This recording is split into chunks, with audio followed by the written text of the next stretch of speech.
This AI system can analyze a cricket bowler's arm action in real time, tracking joint angles, measuring wrist speed, and detecting illegal bowling actions automatically from any broadcast video. In this video, I'll show you how I built it from scratch using YOLOv8 Pose. If you enjoy our content and want to see more, don't forget to hit subscribe. Hello everyone, today we are building AI-powered cricket bowling analyzer with real-time motion tracking. In this tutorial, we are going to analyze the performance of a cricket bowler by measuring its wrist speed and elbow angle. We are also tracking its real-time arm trajectory throughout the bowling action. In this project, there is a three main core functionality. It will detect the three key points of a bowler arm. It will detect wrist, shoulder and elbow. Second, it will detect the dynamic real-time arm trajectory throughout the bowling action. Third, it will show the heads-up display, which will show you the wrist speed of a bowler and the elbow angle of a bowler. This project has some major real-world application you can use for illegal bowling action detection. You can use for player performance analytics. Coaches can use it to analyze the performance of a cricket bowler efficiently, broadcast announcement, and injury prevention and rehabilitation. Now we will see the code implementation of this project. In this project, I have used this dataset. You can see that I have used this dataset. In this dataset, the bowler is bowling. So what we'll be doing in this video, we will marking his shoulder, elbow and his wrist, which will track our the motion of his hand all over the video. And we will also implementing the graph of his wrist speed and its elbow angle. So first you have to clone this GitHub repo provided by the Labellerr. It contains some important function which you will be using in the video later. So first we are doing the random frame extraction from this video. So for the model training, we have to extract 100 frames from this video. So you have to run this function. It will create an input data. You can see that here. It will generate the random 100 frames like this. This is the frame. Now we will be marking here this, and this. Now we have generated the frames. After that, we have to annotate them. So for annotation, we are using Labellerr platform. You can easily upload the dataset to the Labellerr platform and annotate them. You can easily annotate the three key points like shoulder, elbow and wrist. I can show you that. So now we are on Labellerr platform. So you have to make three key points, wrist, elbow and shoulder. And after that, you have to annotate all the photos like this. You have to mark this wrist, this as elbow and this as shoulder. And you have to do for all the 100 photos. And after that, you have to download the COCO JSON format. And I will show you how you can download the photos as I have annotated them already. So you have to go to files.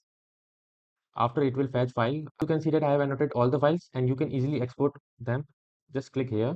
It will select all 150 files.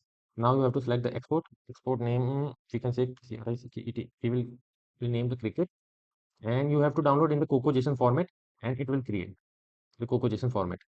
So now you can see that the file is exporting to COCO JSON. You can download it from here. After downloading the file, put your COCO JSON file to your annotation folder like this. After getting the annotation file, now our YOLO model does not understand the COCO JSON format. So for this, you have to convert your COCO JSON to YOLO format. YOLO understand in the .txt format. So from the annotation, this is our COCO annotation. So from this annotation, you have to make the YOLO format. So for YOLO format, we have required this format. For each frame should be look like this. All frames should be in the text file and each frame should contain these points. This is a class. So for our class, we have only one class of bowler. CX and CY is the center point of your frame. BW and BH are the width and height of your frame. KP1, KP2, KP3. These are three key points which have annotated, and X and Y denotes their center point, and this one is the visibility. Visibility 0 means the point is not located, and visibility 2 means the point is clearly visited, and visibility 1 means the point is partially located. So now you have to convert your COCO JSON to YOLO format. For this, you have to use this code. This code will convert your COCO JSON to text files. As you can see that we have 96 label photos. In 4 frames, the hand is not visible due to non-striker batsman. You get the text file here. It has generated 96 text file for your 96 frames. After that, you have to split your dataset into training and validation. So for our 96 frames, from 96 frames, we have used 85 frames for our train and 11 frames for our validation. So you have to make an exact folder format for your training. So for training, you have to use this code. It will automatically generate your frame and validation. Now you have to create a YAML file. It will give the configuration to your model. I will show you the YAML file. This is our YAML file. You have to make this file. Now let's see the training configuration of our model. So this is our training configuration. Here we have used 100 epoch. The image size is 640 and the batch size is 16. Use a patience level of 20. So if we don't get any improvement in the validation accuracy for the continuous 20 epoch, the model will stop training. So it will reduce our time in training. Let me show you the model training in the Google Colab. I have trained my model here. Here you can see that the model has stopped after 75 epoch, as the best epoch was 55th. After 55, there is no model improvement. After that, we are importing some important files like batch.pt, last.pt. Now we will see the inference of our model, that how our model has trained. So for that, you have to run this code. It will generate the inference. This is our output inference. So the points are pretty good. You can see that there is a noise in rest point. So when we are making our trail length, we will be implementing the average of previous sum points so that we will get the smooth output line. Alright, so now let's talk about the inference code. This is the final step of the entire project and honestly the most important part, because where you will see the actual result. So let you walk through the project happening. Here you step by step. The first thing we do is about defining the configuration parameters. We have confidence threshold set to 0.3. So it means when the model is less than 30% confident about any key point, it will ignore completely. Another is trail length. This is the how many past trace position we keep in our memory at any given time. Maximum, it is set to 100 pixel. This is our noise filter. Smooth window is set to 20. This is the control how smooth the wrist trail looks. And arm length is set to 2.5 meter. This is the real world reference. We use this convert pixel speed into the actual meter per second. Now we will see the step-by-step logic.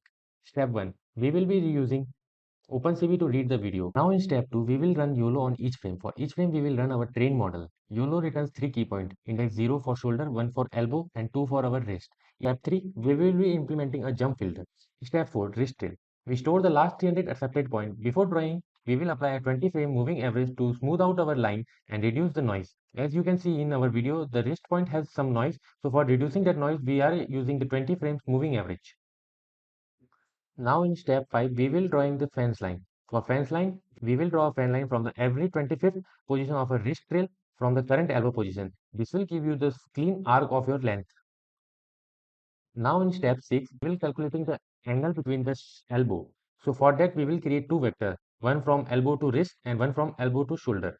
After that, we will calculate the angle between them using the dot product. And the formula for that is angle is equal to cos inverse dot of V1 V2 divided by mod of V1 V2. Step 7, wrist speed.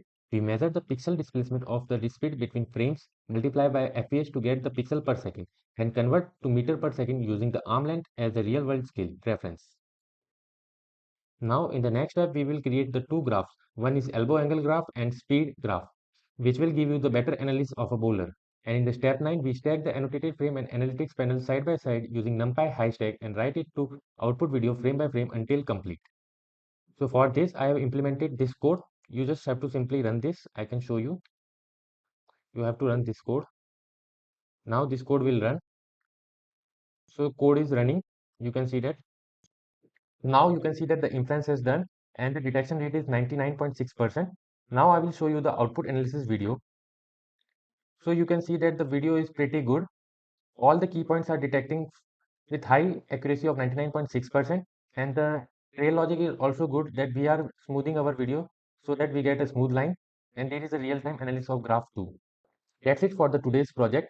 And if you are into the more such project, you can visit our Labellerr GitHub hands-on learning in computer vision for more such cool projects. You can check our popular videos too, how to fine-tune YOLO model on COCO Dataset, building real-time instruction detection system, and other popular videos. You can also stay connected to our website and other platforms. Thank you. If you'd like to explore practical resources and hands-on examples, we've created a dedicated GitHub repository. It's filled with cookbooks covering computer vision, AI agents, and more. Link is in description.